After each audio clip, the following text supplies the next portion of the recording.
What's up, everyone? Welcome to Moments with the Marcelins. My name is Jun. And my name is Stephanie. Fun fact about me, I just started drinking coffee. Just about 3 weeks ago. But hey, guys, we got to celebrate the wins. It's been almost 7 years in the making. Mm-hmm. We are here today. And so I enjoy making coffee for two now. And if you're wondering what type of coffee I like, right now I'm just rocking with the espresso. Yeah. So what are we talking about today? Today we're talking about relation tips. Relation tips. Things that we found beneficial when we were dating. Things that I wish I would have known maybe when we were dating. And again, I hope that this conversation enriches your life. You're able to look within, evaluate yourself if you are in a relationship.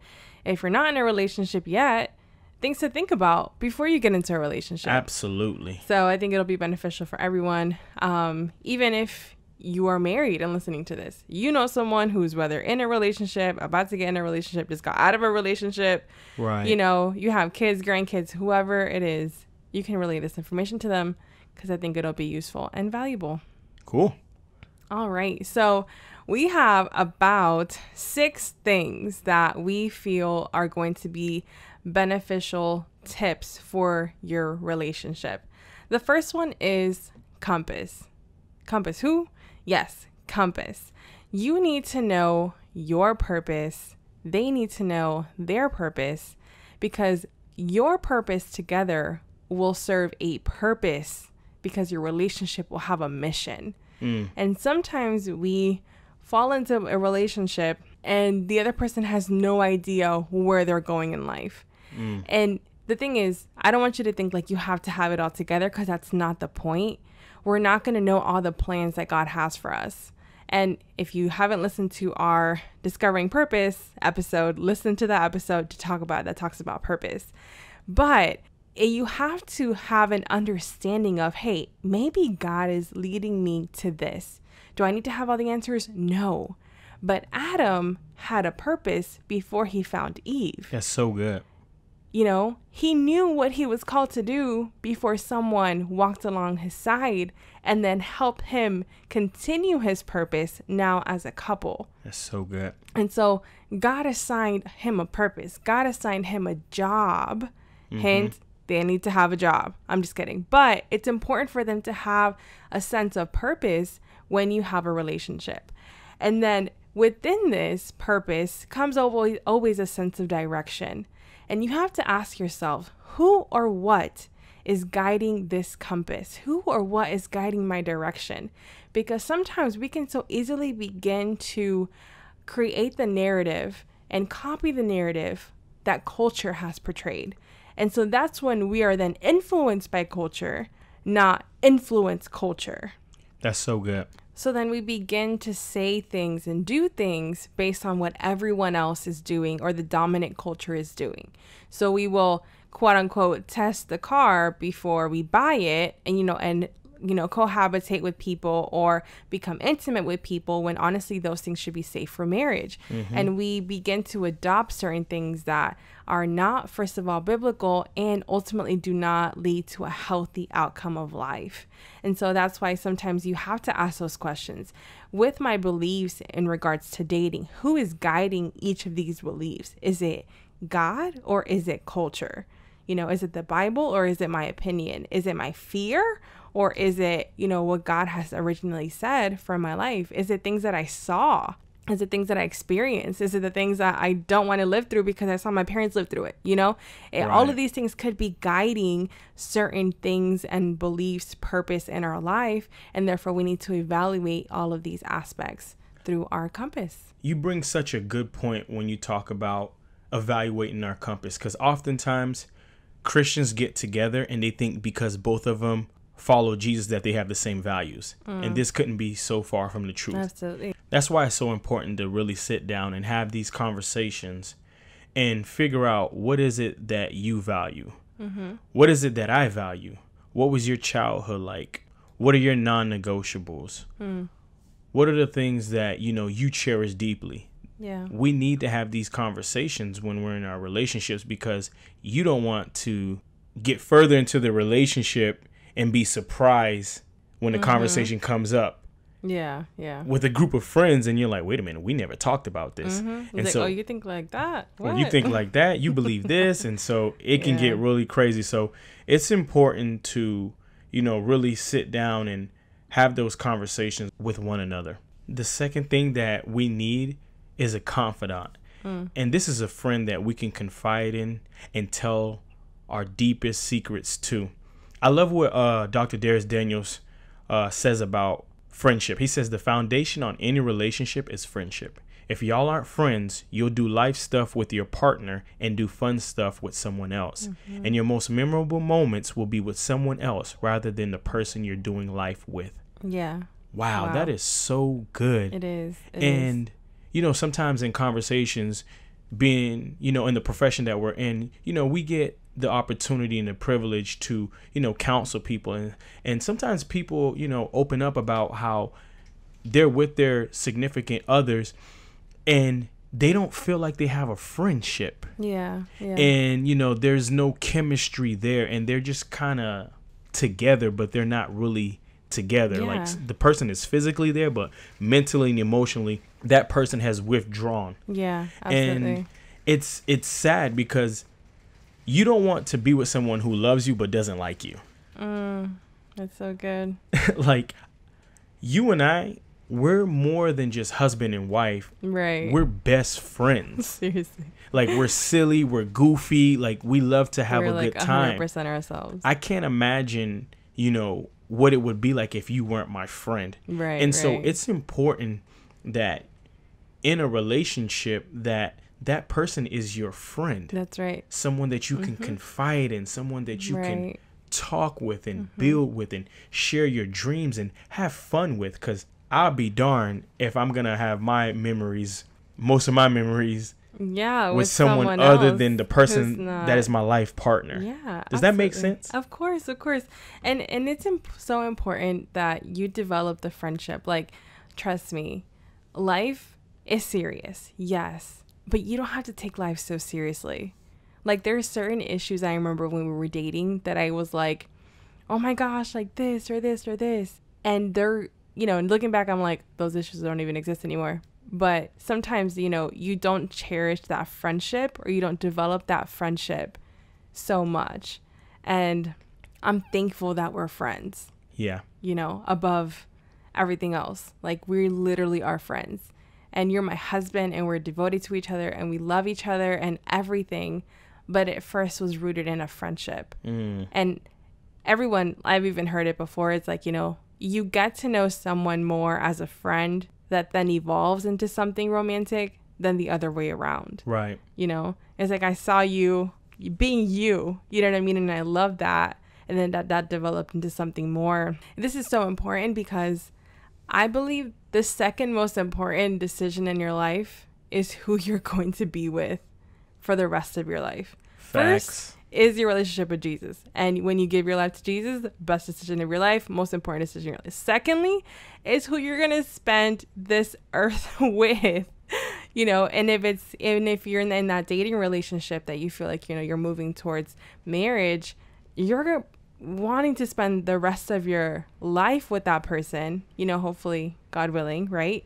And that's so important that you should spend the rest of your life with someone who is your friend to you. Absolutely. Obviously that loves you and cherishes you and admires you, whatever, all those great things. But first, it should be rooted in friendship. So good. So the next one is communication. In order for you to have a good, healthy relationship, you need to learn to communicate well. We need to learn to communicate well. We're now professionals at this, but we have come a long way from where we first started. Very, very long way. It's about progress, not perfection, right? So one of the things that I know that helped me was that whenever there was issues in communication, I would always think that it was done on purpose and that, like, you should have known better, so it should have not have happened in a way. Right. And I would kind of start with that angle whenever we would have an argument or a disagreement. And I would be like, what in the world is going on? Yeah, so you would... And I think early on, it was one of those things where it was kind of like,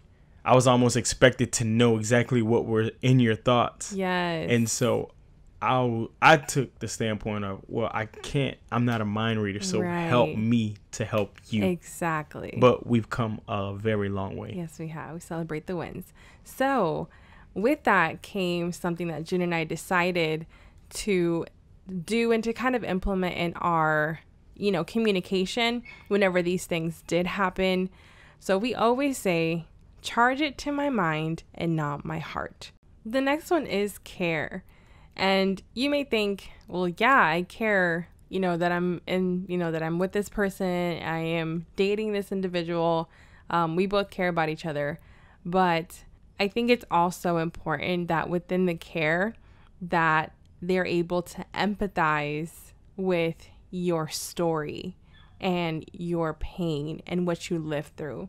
I've known of individuals that have been in a relationship and they're dating each other, and the other person cannot get over the fact that there were certain things that happened in your history that were out of your control and that you can't go back and fix, And I think it's important that you have someone that truly cares for your whole person, what happened, who you are now, and where you are going, and not make you feel less than because, that's part of you and they didn't go through that.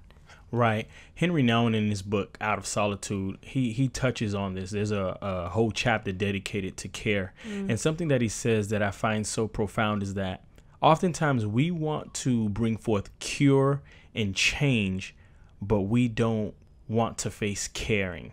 And so an example of this is something traumatic happening in your life or an individual's life, and it's just like, oh, why don't you just go to counseling for it? We're so quick to find a cure and a change. But especially for those that are in relationships, if I'm going to be in this relationship with you, I need to partake in your pain. Partake in your suffering. When we look at the life of Christ, that is what he did. He didn't simply just raise Lazarus from the dead. No, he wept on his way over there. Knowing the miracle that he was going to perform, he still wept because he knew what it was to identify with, the family members who were hurt. And so the same way that Jesus showed emotion and that he cared, in our relationships, we need to do the same. And we cannot just simply dismiss someone because of a struggle that they may have, or just, let's just fix it. Some things you just need to be there. Your presence is just there. You might not be able to solve an issue.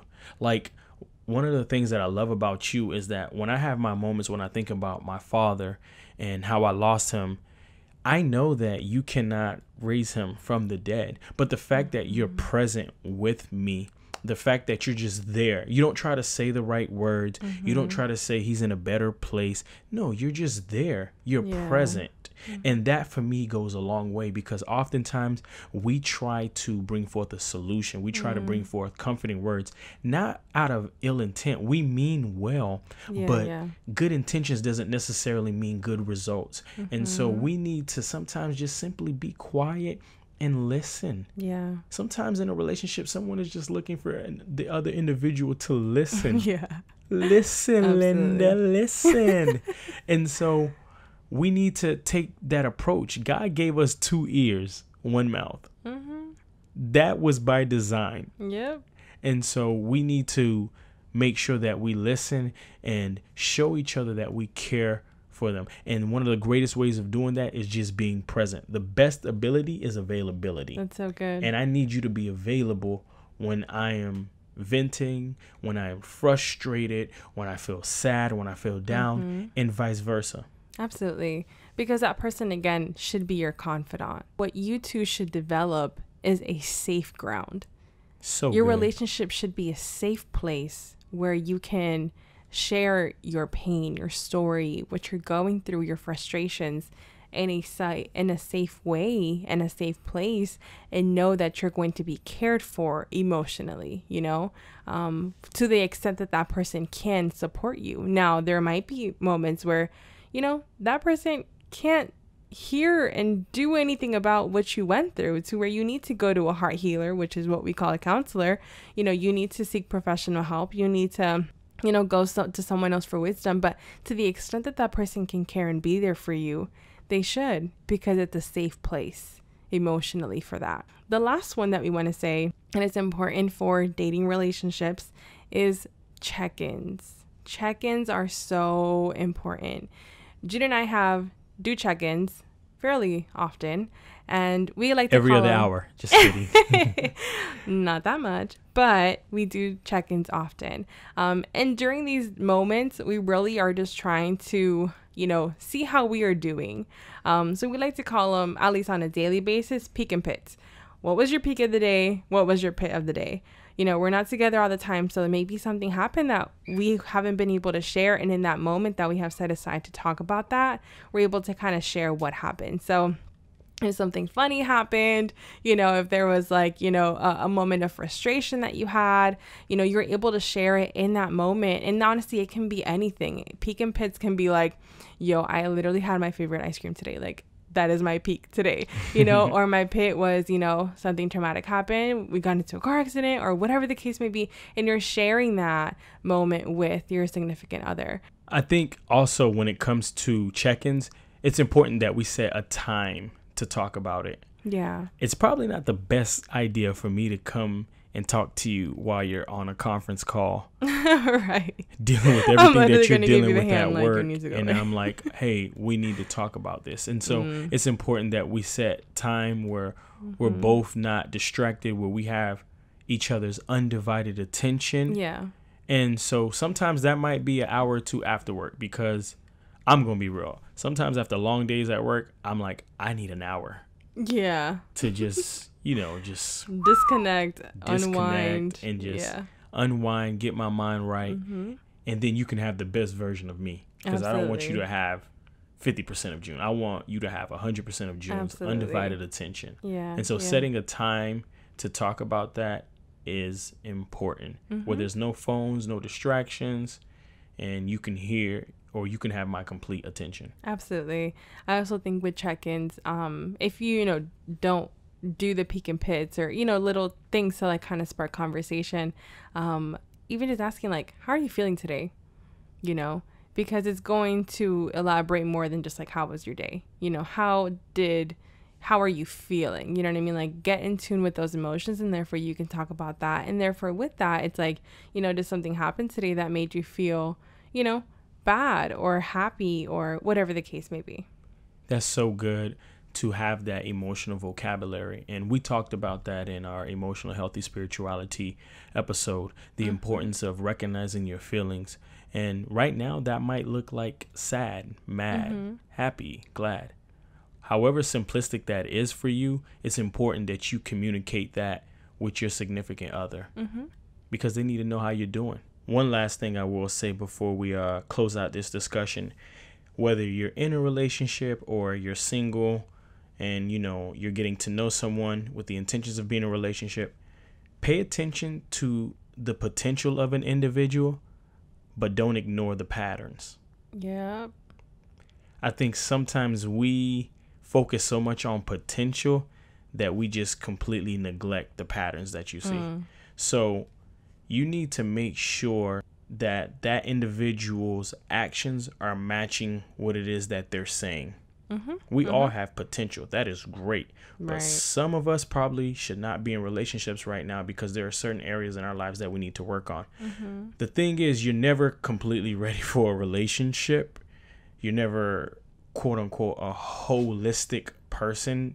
God is going to continue to work in us on a daily basis until, we're with him. But what I mean by this is that there are certain people right now who are probably dealing with past hurts from relationships that they haven't gotten over, and they're trying to enter something new because they don't want to be alone. They're trying to, fill in a void that only God himself can fulfill. And so pay attention to the patterns of people. There's 2 books that I would recommend for reading. The first is Things I Wish I Knew Before I Got Married by Gary Chapman, and 4 Things Women Want from a Man by Dr. A.R. Bernard. We hope your life was enriched by today's episode. Thank you so much for tuning in. Take care. God bless. And much love.